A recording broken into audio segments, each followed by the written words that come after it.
So, from the Craniosacral Therapy Alliance, we'd like to get together and talk to teachers and students about moving forward in our time. Because certainly this is a time of crisis and we all need to stick together. The Chinese have two symbols for crisis. One is danger and one is opportunity.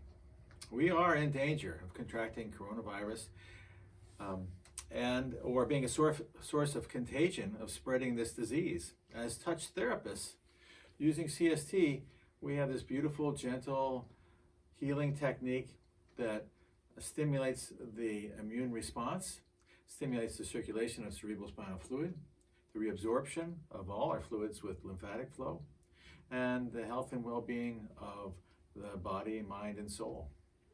But we're touching people, and so we have to formulate a plan. And so there's also opportunity.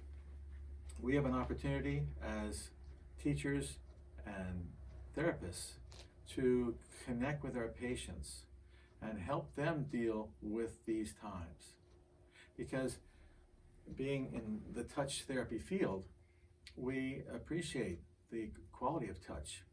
And so children and mothers and babies and infants and mothers and people in relationships and patients and friends and people in our society that we hug, we need to hold off on that, knowing that it's a short period of time we have to get through.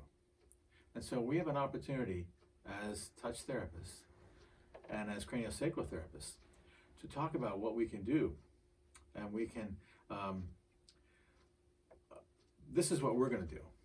So we will suspend our clinic hours for 2 weeks, after which we'll be reassessing. But our practice and our teaching group has historically been about self-help. We have self-help exercises, breath venting. We've been working for years and years and years. We have the offering that we've developed, my daughter Sarah and I have worked on and developed over the last few years, called CATS, Compassionate Action in Times of Stress. And boy, don't we have times in stress now and reasons to be compassionate. And we also have our self-help exercises for supporting your own breathing, posture awareness, and also dealing with your spine and range of motion of the dural tube.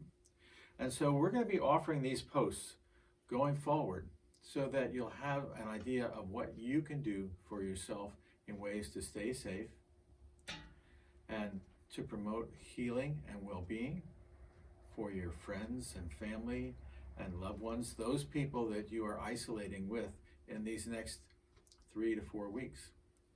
So we'll be going online with proposals, and I'll be offering free, I'll be going through exercises on Qigong of the dural tube, spacious circle, breath venting, posture awareness, care for the neck and the back, and ways to be good to ourselves and be compassionate to ourselves.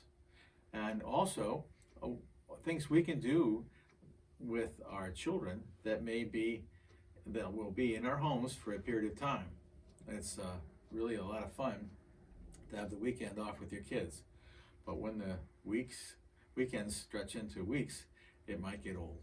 And so we want to give you some ideas and ways you can be active with your kids and help them do some exercises, help them concentrate and learn about their own breath, and some other things that we'll be going forward to teach in the near future. So for now, we hope you can stay safe, stay a social distance, even within your own home. And also, it's important to stay a social distance with as many people as possible if you must go out. Because what you can do, especially as a younger person, or especially with kids, younger people and kids may have the disease and be able to transmit it to others within their family unit or to elders. And so the first thing we have to do is we have to assume that we all have the disease.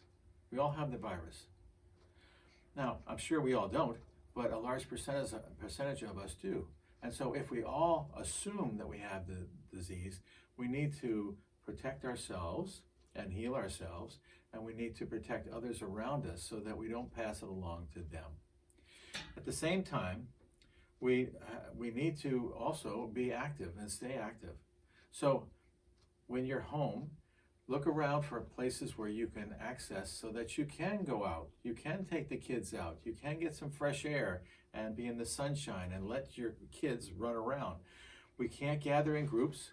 You can't have any picnics and things or sleepovers for this short period of time. But you and your nuclear family that you're going to be with for this next period of weeks will need to have ideas and ways to keep active, keep healthy, get some vitamin D in the sunshine, get some exercise, use your lungs, and support your own health. You can maybe do some light yard work, get ready for spring, rake some leaves and see if there's any tulips coming up and daffodils. There's a lot of things we can do. So going forward, we're going to be giving you some ideas. So for now, what I'd like you to do is to stay in your home. Do not go out unless you absolutely have to, for food, for medications, or if your symptoms become so severe, call your doctor and see what remedies are in your community. Until then, here's what we hope you'll do. We hope you'll stay home, stay strong, stay kind, stay clean, and keep yourself and others safe. Happy day.